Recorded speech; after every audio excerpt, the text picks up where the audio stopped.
May mga taong darating sa buhay mo sa pinaka hindi mo inaasahang panahon. Habang pagod ka, galit ka sa mundo, at akala mo'y tapos na ang lahat ng laban mo.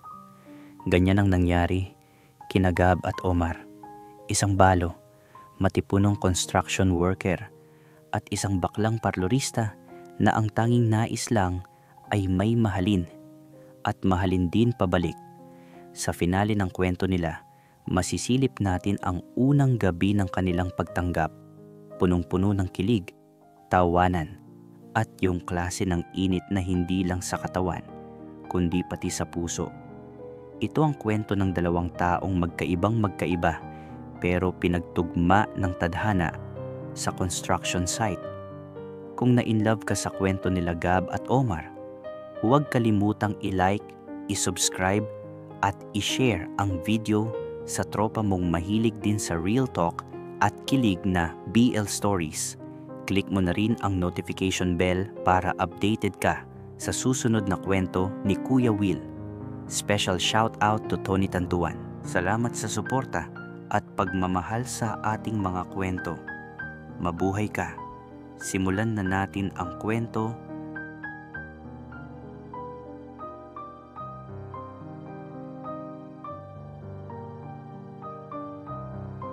Kuya Will, ako nga pala si Gabriel. Tawagin mo na lang ako Gab. Isa akong matipunong construction worker.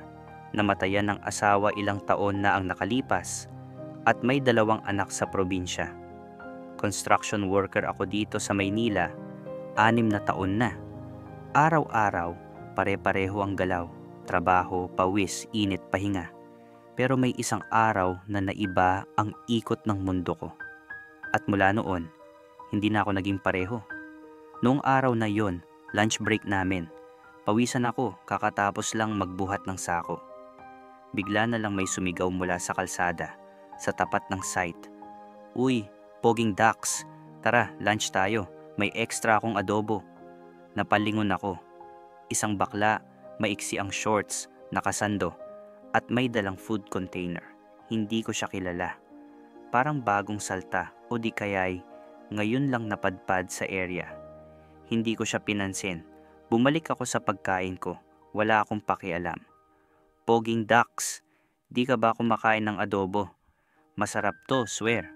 Niluto ko to kanina bago pumasok sa parlor. Ayoko namang ako lang ang masarap ang lunch, di ba? Napangisi si Rene sa tabi ko. Pre, mukhang may fans club ka na. Astig mo talaga. Wala akong pakialam sa kanya. Sagot ko. Pakisabi umalis na siya. Hindi na rin umalis agad yung bakla. Naglakad lang paalis na may pakembot, sabay sabi, sige, sa uulitin, poging ducks, next time sinigang naman. Hindi ko alam kung maiinis ako o matatawa. Pero simula noon, hindi na siya nawala sa paligid.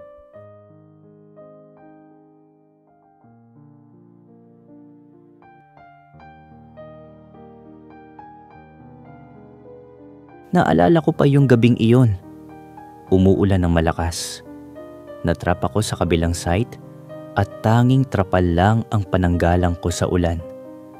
Wala akong balak tumawag ng kahit sino. Sanay naman akong mag-isa, di ba? Pero bigla siyang dumating.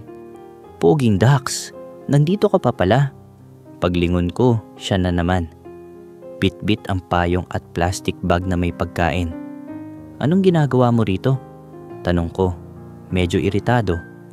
Basang-basa siya sa ulan, pero may ngiti pa rin sa muka. Nakita ko yung site nyo walang ilaw. Naisip ko baka may naiwan pa.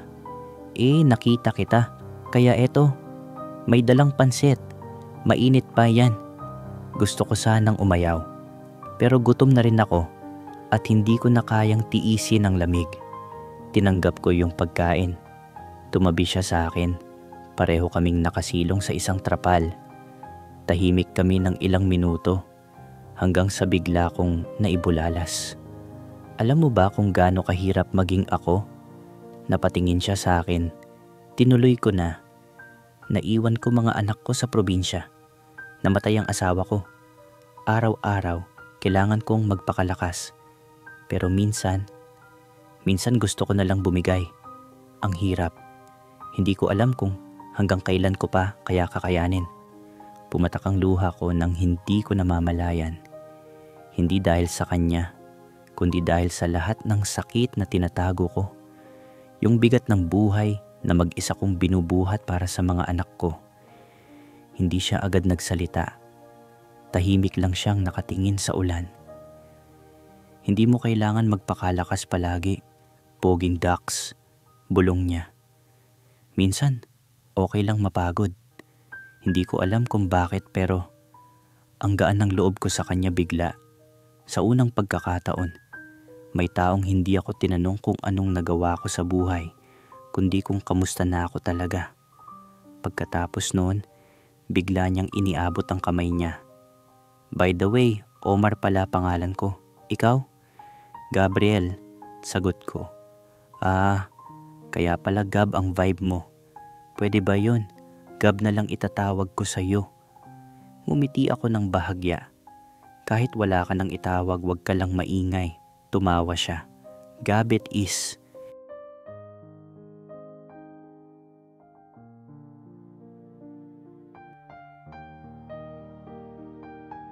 Minsang tanghaling tapat, solo ko ang likod ng site. Doon ako nagpapahinga, malayo sa ingay ng jackhammer at sigawan ng mga katrabaho ko. Nakaubad ako, pawis na pawis. Gab! Napatingin ako. Si Omar na naman. Hindi ko alam kung pa-cute o sadyang nagkataon lang na lagi siyang dumadaan kung kailan ako pagod. Ang laki pala ng peklat mo. Sabi niya, tinuturo ang dibdib ko. Naaksidente dati, sagot ko. Nahulugan ako ng bakal. Lumapit siya, marahang hinimas yung gilid ng sugat. Ang tapang mo pala, bulong niya. Gusto ko siyang itaboy. Gusto ko sabihin na wag siyang manghipo. Pero sa totoo lang, hindi ko magawa. Hindi dahil gusto ko siya, kundi dahil hindi ko rin alam kung ano ang nararamdaman ko. Nang gabing iyon, nag-inuman kami ni na Rene. Pagmulat ko kinabukasan, katabi ko si Omar. Di ko matandaan sa kalasingan na kainuman pala namin siya. Nakahilig sa balikat ko. Nakangiti pa habang tulog. Hinayaan ko lang siya. At sa unang pagkakataon, hindi ko tinanong kung tama ba ito o mali. Ang alam ko lang, hindi ko siya tinulak.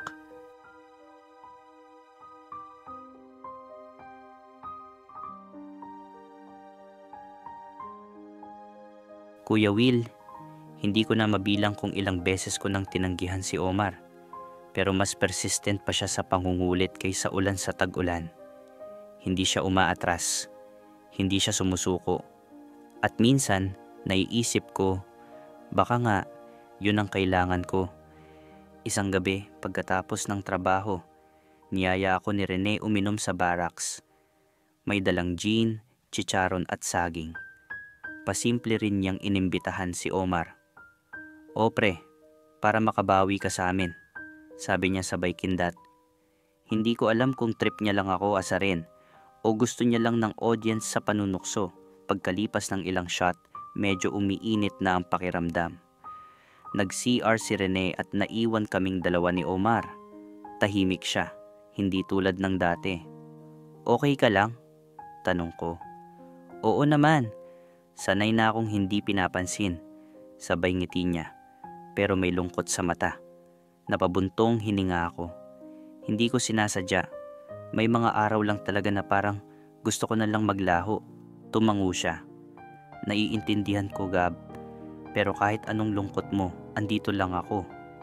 Hindi ko alam kung dahil sa alak, sa pagod, o sa katahimikan ng gabing iyon. Pero napakwento ako. Alam mo ba, may 5 taon na mula nang mamatay ang asawa ko. Naaksidente siya sa probinsya. Simula noon, ako na lang nagtaguyod sa 2 anak ko. Sinubukan kong maging tatay at nanay, pero paano? Wala naman akong alam kundi magtrabaho't kumayod. Napayuko si Omar. Lumapit siya sa gilid ko at mahinang hinawakan ng braso ko. Ang sakit pala, no? Yung ginagawa mo na ang lahat, pero kulang pa rin. Hindi ko napigilan. Napatulo na naman ang luha ko. Tao rin ako, Omar. Hindi lang puro tikas. Ngumiti siya at pinunasan ang pisngi ko gamit ang panyo niya. Sabi ko naman sa'yo minsan okay lang mapagod. Hindi mo kailangang sarilinin lahat. Sa sandaling iyon, para bang may gumaan sa dibdib ko. Hindi pa rin klaro ang nararamdaman ko para sa kanya. Pero klaro na, ayoko nang mag-isa.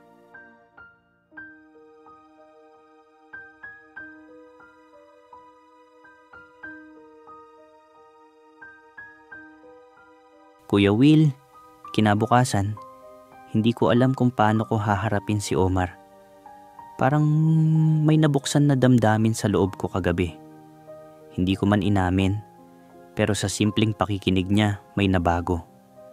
Pakiramdam ko, hindi na siya yung baklang makulit sa kabilang kanto. Parang siya na, yung taong nakaintindi sa sakit na hindi ko masabi sa iba. Pero syempre, ayokong ipakita. Kaya nung dumating siya sa site, naka-headset ako at kunwaring abala. Poging Dax, bungad niya. Di mo ba ako papansinin kahit saglit lang? Hindi ako sumagot, pero tumingin ako saglit. Doon ko nakita, may hawak siyang 2 brown paper bag. Adobo sa kanan, sinigang sa kaliwa. Pili ka. Napailing ako, pero kinuha ko yung adobo. Salamat, maikli kong sabi. Umupo siya sa tapat ko, sa kahoy na bangkong kalbo na laging tinatambayan ni Rene.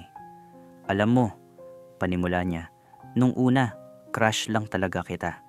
Pero ngayon, parang gusto na rin kitang tulungan. Hindi para magkalandian tayo, kundi dahil nakita kong pagod ka na. Tahimik lang ako. Tinitigan ko yung pagkain sa harap ko. Gutom ako, pero mas gutom yata yung puso ko. Gab, tawag niya, at hindi na Poging Dax ang tawag niya ngayon. Kung gusto mong may kasama sa laban ng buhay, hindi mo kailangang lumingon pa. Nandito lang ako. Hindi ko alam kung anong pumasok sa isip ko, pero tumango ako. Hindi pa man malinaw ang lahat, pero gusto ko siyang subukang kilalanin. Hindi lang si Omar na bakla, kundi si Omar na tao. Gutom na ako, sabi ko, at ngumiti siya. Di kumain tayo, Dax. Sabay kaming tumawa. Hindi ko man nasabi ng diretso, pero sa sarili ko, baka nga kailangan ko lang talaga ng kasama.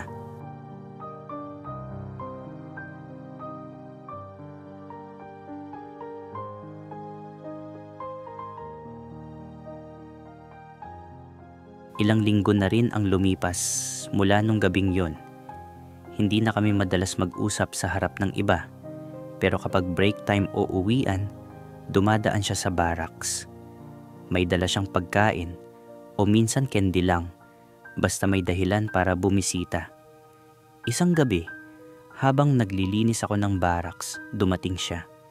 May bit-bit na plastic ng pansit at isang maliit na lalagyan ng ice cream. Late dinner? Tanong niya sabay ngiti. Umiling ako. Pagod lang. Di ko alam kung gutom ako o antok. Umupo siya sa gilid ng kama ko. Hindi na nag-aatubili gaya ng dati.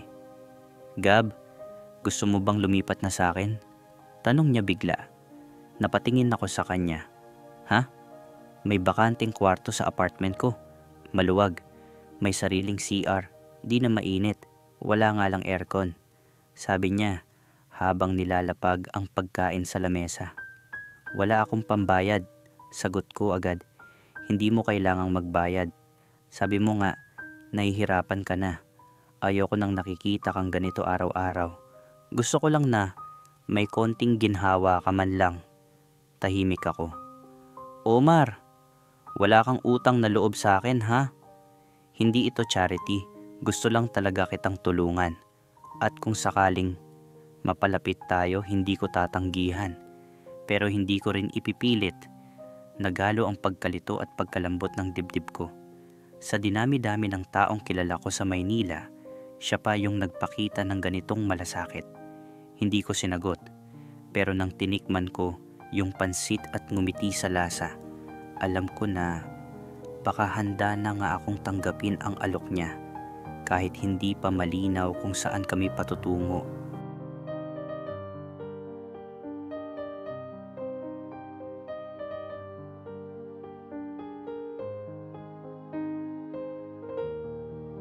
Paglipas ng ilang araw, napapayag din akong lumipat pansamantala sa apartment ni Omar. Bitbit ko lang ang ilang damit, toolbox ko, at isang lumang larawan ng pamilya ko.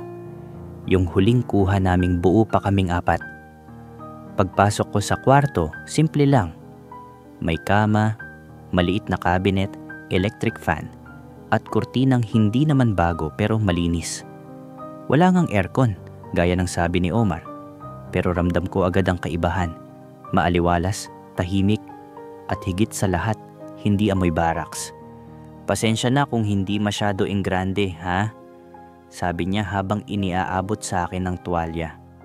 Okay lang to, sagot ko. Mas okay pa nga sa tinutulugan ko dati. Tumango siya tapos ngumiti. Gusto kong makitang komportable ka. Walang mali siya sa sinabi niya. O kung meron man, hindi niya pinapakita. At sa totoo lang, hindi na rin ako katulad ng dati na alerto sa ganun.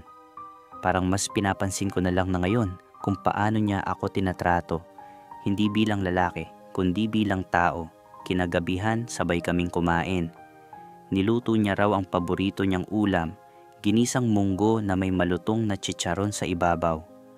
May twist yan, Dax, sabi niya. Lagyan mo ng kalamansi, swabe sa init ng katawan. Natawa ko.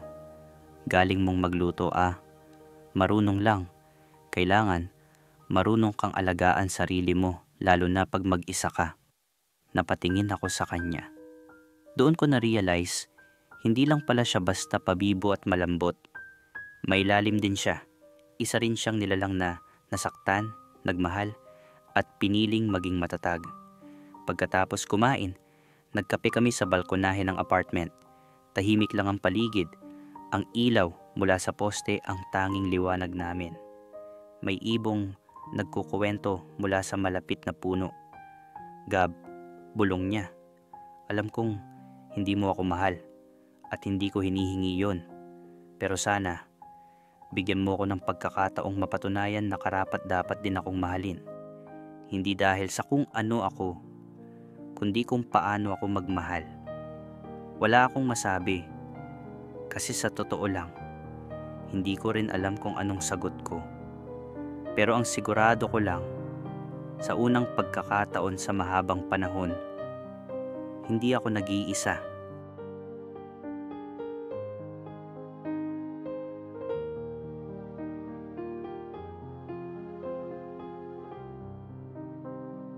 Kuya Will, simula nang lumipat ako sa apartment ni Omar, para bang unti-unting lumuwag ang dibdib ko. May sariling kama, may kuryente, at higit sa lahat, may katahimikan. Hindi na ako palaging iritado. Hindi na ako nagigising sa sigawan ng kasamahan sa barracks. Pero ang tunay na pagkakaiba, may taong naghihintay sa akin sa bahay. Si Omar, kahit pagod din sa buong araw sa parlor, hindi nauubusan ng kwento. Minsan tungkol sa parokyano niyang sumisigaw dahil sa mali ang gupit. Minsan naman tungkol sa childhood niya sa probinsya.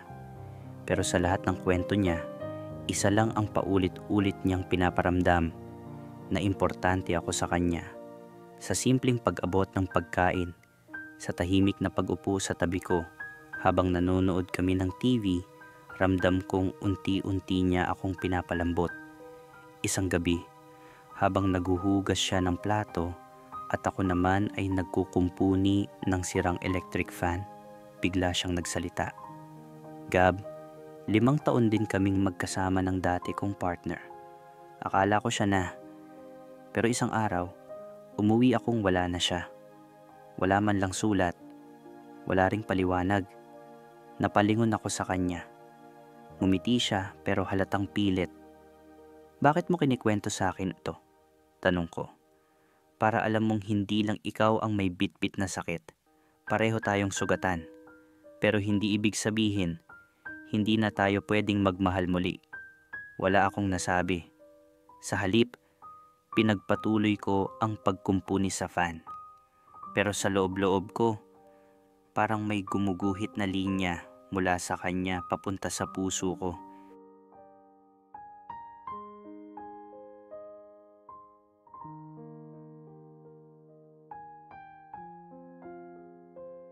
Kinabukasan, habang papasok ako sa construction site, may bagong mukha sa barracks.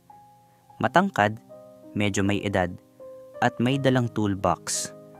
Napalingon ako nang marinig ko ang boses. "Gab?" Tawag niya. "Pre, ikaw nga ba yan? Si Alex to, dating kasabayan mo sa Nueva Ecija." Parang binuhusan ako ng malamig na tubig. Si Alex, kaklase ko sa unang trabahong construction sa probinsya. Mabait, palabiro, pero matagal na ring nawala sa radar. Wala namang espesyal na namagitan sa amin noon, pero siya yung unang kaibigan kong tinuring kong kapatid. Nagkamay kami. "Tagal ah, dito ka na pala sa Maynila." "Oo pre, kakakuha lang ulit ng project. Dito raw ako maa-assign." Habang nagkakamustahan kami, dumating si Omar. May dala siyang lunchbox, yung paborito kong ginisang ampalaya. Tumigil siya saglit, parang nag-aalangan. Hindi ko siya pinansin. Nagpatuloy lang ako sa pakikipagkwentuhan kay Alex, parang walang ibang tao sa paligid. Nang makaalis si Alex papuntang barracks, nilapitan ko si Omar. Tahimik siya pero kita ko sa mukha niya ang sama ng loob. "Uy," tawag ko. "Para sa akin ba to?" Inabot niya ang lunchbox. "Oo, sa'yo yan. Pero mukhang may mas masarap ka ng kainuman." "Anong ibig mong hindi mo man lang ako ipinakilala?" Putol niya. "Parang ikinahihiya mo ako." "Hindi naman sa ganun." Anong tawag mo dun, Gab? Nasa harap mo ko, bit-bit ko pagkain mo, pero hindi mo man lang ako nilingon." "Kuya Will, sa totoo lang, hindi ko sinadya. Pero may kaunting hiya talaga sa loob ko." Sa halip na sumagot, tiningnan ko lang si Omar habang lumalakad palayo. At doon ko naisip, minsan, hindi mo kailangang ipagtabuyan ng isang tao para masaktan siya. Minsan, sapat na yung hindi mo siya ipinaglaban.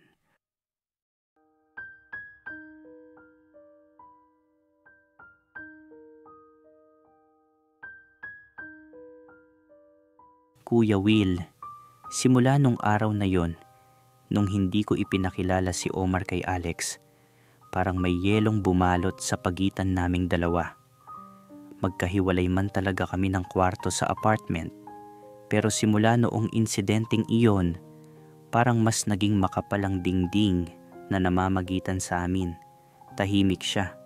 Wala yung mga kwento niya tungkol sa parlor. Wala na rin yung kusang pag-aabot ng pagkain habang nanonood kami sa sala. Parang kasambahay na lang ang turing niya sa sarili niya. May gumagawa ng gawaing bahay, pero hindi kausapin ng amo. Ramdam kong nasaktan ko siya. "Omar," tawag ko minsan habang sabay kaming nag-aalmusal. "May problema ba tayo?" Umiling siya. "Wala naman." Pero hindi niya ako tiningnan. At doon ko naramdaman yung sinasabi nilang mas masakit ang tahimik na tampo kaysa sigaw o iyak. Kasi yun ang uri ng sakit na walang paraan agad ayusin. Sa trabaho, si Alex naman ang naging tahimik kong kasama. Hindi niya pinilit makipagkwentuhan. Pero isang araw, habang kumakain kami sa ilalim ng scaffolding, nagsalita siya. "Gab," sabi niya, "siya ba yung kasama mo sa apartment?" Napatingin ako. "Oo, si Omar tumango siya. Mabait siya, kita sa mga kilos niya." Tahimik ako. Tiningnan ko lang yung baon kong tinola, pero parang hindi ko maipasok sa bibig ko. "Alam mo pre," dagdag niya, "kung may taong willing magluto para sa'yo araw-araw kahit pagod siya, baka hindi na yun basta-basta lang." Umiling ako. "Hindi mo naiintindihan, Alex. Mas naiintindihan ko pa yata kaysa sayo," sabat niya. "Di mo man sabihin, kitang-kita sa'yo na gusto mo siya. Pero mas takot kang masabihan ng iba kaysa masaktan siya."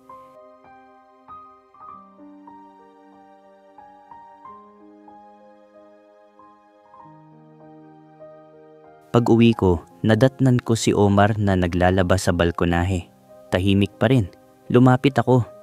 Hinawakan ko ang balde at tinabihan siya. "Pwede ba tayong mag-usap?" Tanong ko. Hindi siya tumingin. "Kausap mo na ako. Alam kong nasaktan kita. Dapat ipinakilala kita. Dapat ipinagmalaki kita. Pero hindi ko alam kung paano haharapin yung takot ko." Tumigil siya sa pagbanlaw ng damit. "Takot kang malaman ng ibang lalaki na may kasama kang bakla." "Hindi lang yun," sagot ko. "Takot ako sa sarili ko, sa kung anong sinasabi ng damdamin ko kapag kasama kita." Natahimik siya. Pagkatapos ng ilang minuto, tumayo siya at inabot sa akin ang isang tuwalya. "Kung ayaw mong paniwalaan ang nararamdaman mo, hindi ako ang problema mo, Gab. Ikaw." Kahit masakit, alam kong totoo yung sinabi niya. Pumasok ako sa kwarto ko at doon ako napahiga. Pinilit kong matulog, pero ang totoo, sa dami ng alaala naming dalawa sa apartment na to, mula sa paglalaba hanggang sa simpleng pagkukwentuhan sa gabi, pakiramdam ko, hindi ako makakatulog hanggat hindi ko inaamin sa sarili ko na hindi lang ako nasanay kay Omar, na baka mahal ko na siya.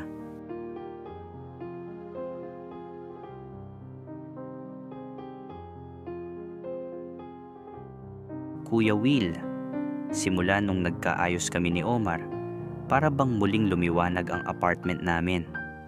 Bumalik yung mga kwento niya habang nagluluto. Yung simpleng pag-abot niya ng towel kapag pawis na pawis ako pag-uwi. At yung pag-upo namin sa sala habang sabay na nanonood ng noontime show reruns sa YouTube. Pero kahit anong saya sa loob ng bahay, sa labas naman, mas naging komplikado ang lahat. Si Alex, yung dati kong katrabaho at kaibigan sa probinsya, ay naging malapit sa akin ulit. Lagi kaming magkasama sa trabaho. Minsan kahit lunch break, sabay kaming kumakain. Hindi ko alam kung sadya niyang gustong bumawi sa mga panahong nawala kami sa isa't isa o baka gusto lang niyang may kakwentuhan na kapwa lalaki sa site. Pero si Omar, ramdam kong hindi kampante. May mga tanong siyang hindi niya binibitawan diretso, pero halata sa tono. "Si Alex na naman ang kasama mo?" Tanong niya minsan habang naglalagay ng ulam sa plato ko. Oo, pero hindi kami nagtagal. Kwentuhan lang." Kwento o tinatago? Hindi ko agad nasagot. Kasi totoo, hindi ko pa rin masabi kay Alex kung ano talaga ang meron sa amin ni Omar. Ang alam lang niya, kasama ko lang si Omar sa apartment. At yun na yun, hanggang doon lang. Isang gabi, habang nagkakape kami ni Alex sa labas ng barracks, tinanong niya ako bigla. "Gab, mahal mo ba yung kasama mo sa apartment?" Hindi ako agad nakasagot. Kasi paano ko sasagutin kung ako mismo, hindi pa buo ang loob ko? Pero bago pa ako makasagot, nagsalita siya ulit. "Kung oo, wag mo na siyang itago. Mas mahirap mabuhay sa kasinungalingan kaysa sa totoo." Pag-uwi ko, nadatnan ko si Omar sa may sala. Tahimik, parang may iniisip. Naupo ako sa tabi niya. "May gusto akong itanong sa'yo," bungad niya. "Anong?" "Gab, kung darating ang panahon na pipili ka sa pagitan ng mundo mo noon at ang mundo natin ngayon, sino ang pipiliin mo?" Hindi ko alam ang sagot. Pero ang alam ko lang, habang kasama ko siya sa maliit naming apartment, na may luma ng kortina, sira-sirang upuan, at tumutulong gripo, mas buo ako kaysa kahit kailan pa man sa buhay ko. Tumabi ako sa kanya. Hinawakan ko ang kamay niya. "Wala ka sa alinman sa dalawang mundong iyon, Omar. Kasi ikaw ang mundo ko ngayon."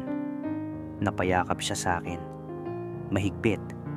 At sa yakap na yon, muli kong naramdaman kung paano magmahal ang isang taong matagal nang iniwang mag-isa.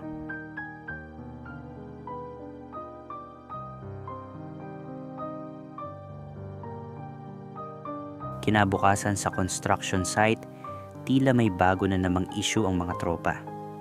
Habang nagbubuhat ako ng hollow blocks kasama si Alex, napansin kong medyo maingay sa may kantina. "Gab pre, kamusta na si kasama mo sa apartment?" Sigaw ng isa sa mga trabahador habang nakangisi. "Baka naman di lang kayo magkasama. Baka kayo na talaga." Hirit ng isa pa, sabay tawa ng grupo. "Baka naman pinagluluto ka na rin ni Abex araw-araw, ha?" Dagdag pa ni Mang Rudy na laging lasing sa lunch break. Tahimik akong nagpatuloy sa trabaho. Pilit kong hindi pinapansin. Pero ramdam kong sumisikip ang dibdib ko. Hindi dahil sa kahihiyan, kundi dahil hindi ko alam kung paano ko haharapin ang totoo. Lumingon si Alex. Tumingin lang siya sa akin, parang sinasabing, "Ikaw na bahala." Hindi siya nakisali, pero ramdam kong naririnig niya lahat. Pagsapit ng break time, naupo ako sa gilid ng site. Hindi ko na rin napigilan. Napabuntong hininga ako. Maya-maya, lumapit si Alex. "Hindi mo kailangang ipaliwanag, Gab. Pero kung talagang mahal mo siya, huwag mong hayaan na ibang tao ang magdikta kung paano ka mamumuhay." Napatingin ako sa kanya. Hindi sila ang natutulog sa apartment na iyon. Hindi sila ang pinagluluto. Hindi sila ang inaakay kapag pagod ka na. Tandaan mo yun. Pag uwi ko, nadatnan ko si Omar na nagsasampay ng labahin. Tiningnan ko lang siya. Nang mapansin niya ako, ngumiti siya. "Ano na naman ang sabi ng mga machong buhatero mong kaibigan?" Tanong niya, bahagyang may biro. "Wala," sagot ko. "Pero gusto ko nang wala silang masabi pa." Nilapitan ko siya. Hinawakan ng kamay niya sa harap ng apartment. "Simula bukas, sabay tayong papasok. Ayoko nang itago ka." Nagulat si Omar. Pero nakita ko sa mga mata niya ang matagal nang hinihintay. Hindi lang ang pag-amin, kundi ang paninindigan.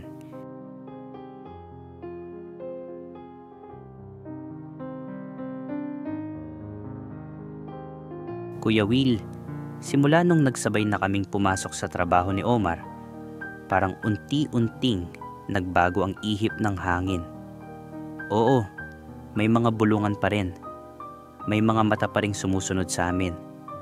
Pero sa bawat haplos ng kamay niya sa braso ko tuwing lunch break, sa bawat ngiti niya kapag inabot niya ang tubig sa akin, mas lalo kong napatunayan na tama ang desisyon ko. Hindi na rin kami palaging hiwalay ng kwarto. Paminsan-minsan, natutulog na kami sa iisang kama.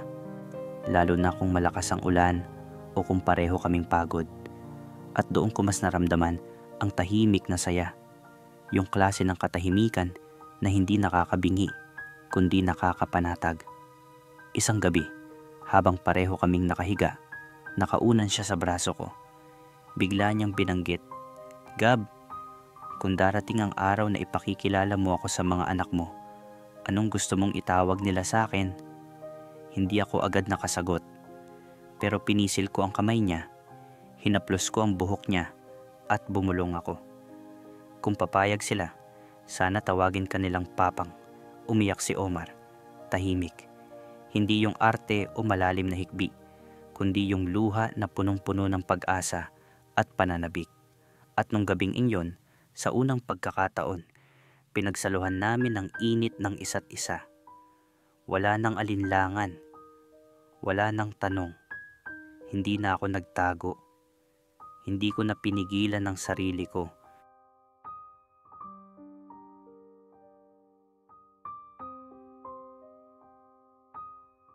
Sa ilalim ng madilim na kisamin ng kwarto namin, tahimik na lang ang buong paligid habang marahan ang bawat haplos at halik namin. Hindi siya nagmadali. Hindi rin ako nag-atubili. Hinayaan naming magsalubong ang pagod at pangungulila hanggang sa wala nang natira kundi unggol ng kasiyahan at bulong ng pagmamahal. Matagal naming pinigilan ang damdaming yon. Pero ngayong pareho na naming tinanggap kung anong meron sa amin. Walang ibang dapat pang hintayin. Habang bumabagal ang bawat galaw, napatawa si Omar sa gitna ng halik. Diyos ko, Gab. Totoo nga pala ang chismis. Dax ka nga. Sabay tawa niya ng malandi, pero may halong kilig at kaba. Aba, teka lang ha, parang kailangan ko munang magdasal bago salubungin to. Napailing ako, natatawa. Grabe, Omar. Sabay haplos ko sa buhok niya.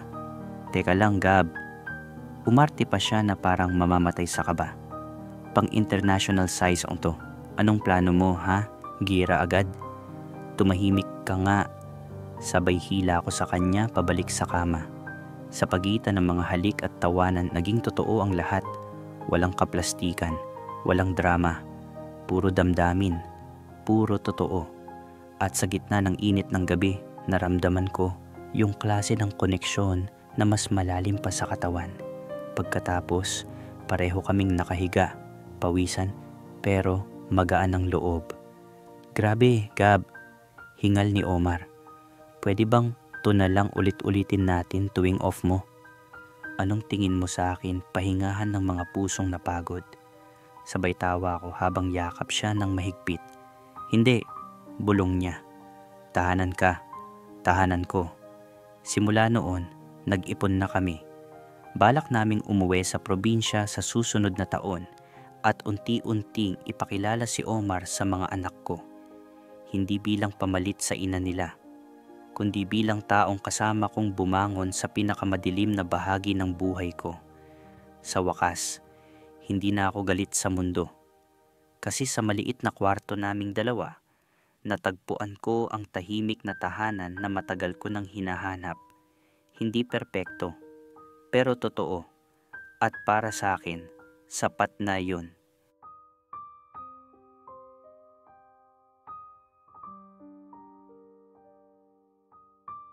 May mga gabi talagang hindi mo na kailangang ipagsigawan ang saya, sapagkat sapat na ang isang taong yayakap sa iyo sa gitna ng ulan, magtitimpla ng kape mo sa pagod, at tatanggapin ka, buo, kahit wasak.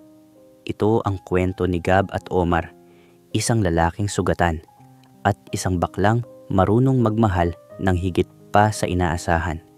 Sa mundong puno ng panghuhusga, panlalait, at tanong kung bakit siya.